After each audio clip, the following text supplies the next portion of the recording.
Olá, adolescentes, tudo bom?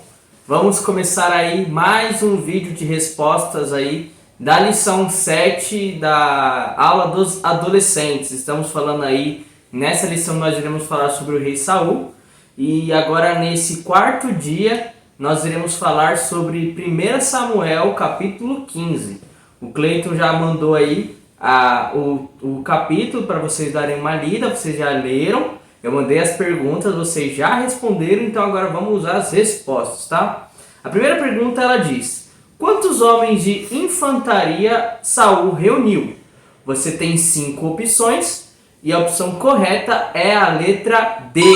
Se você for olhar lá no verso 4, ele diz: então convocou Saul os homens e os reuniu em Telaim, 200.000 soldados de infantaria e 10.000 homens de Judá. Então ele reuniu ali 200.000 homens de infantaria. Não confundam os homens de Judá, é os homens de infantaria que a pergunta estava referindo-se.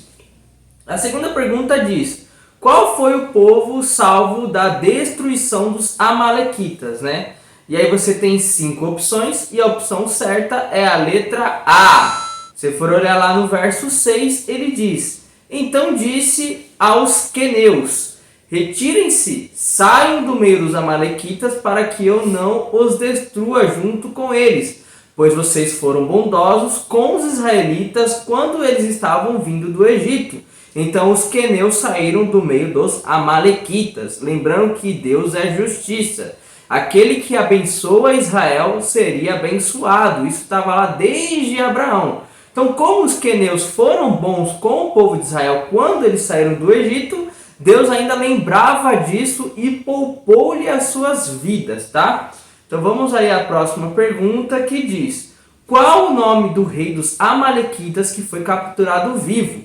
Você tem 5 opções, a opção correta é a letra B. Se você for olhar lá no verso 9, ele diz: mas Saul e o exército pouparam Agag, e o melhor das ovelhas e bois, os bezerros gordos e os cordeiros. Pouparam tudo que era bom, mas a tudo que era desprezível e inútil destruíram por completo. Aqui nós vemos que eles pouparam a vida de Agag, a letra B, né, como nós falamos, e aqui nós já vemos o pecado de Saul ali, que ele era ganancioso. Ele viu ali que Deus mandou ele destruir tudo, não sobrar nada, nem velhos, nem mulheres, nem crianças, nem gado, não era para sobrar nada. E aí Saul então poupa a vida do rei ali como uma estratégia política e também uma estratégia comercial, que é os despojos ali, que era o gado, para trazer lucro para ele. Isso mostra que Saul estava sendo ganancioso. Deus falou para não sobrar nada e ele ali poupa a vida do rei amalequita. Você tem a quarta pergunta que diz: qual foi a reação de Samuel ao descobrir a desobediência de Saul?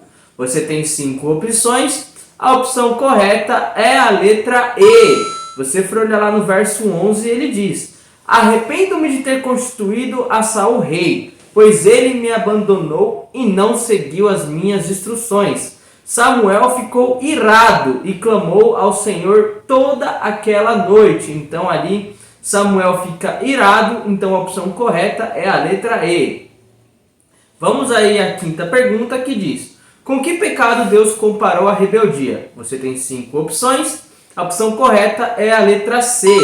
Se você for olhar lá no verso 23, ele vai dizer assim, ó, lá no verso 23: pois a rebeldia é como o pecado da feitiçaria, e a arrogância como o mal da idolatria. Assim como você rejeitou a palavra do Senhor, ele rejeitou como rei. Então Deus coloca ali a rebeldia no mesmo padrão ali da feitiçaria. Então assim, aquele que é rebelde, aquele que comete rebeldia, ele está ali da mesma forma como se fosse uma feitiçaria ali, e é um pecado muito grave perante Deus, tá? Essas são as perguntas. Aqui nesse capítulo nós já estamos vendo que Saul já está caindo ali, né? Ele já está começando a fazer coisas erradas e isso vai custar-lhe caro, tá bom?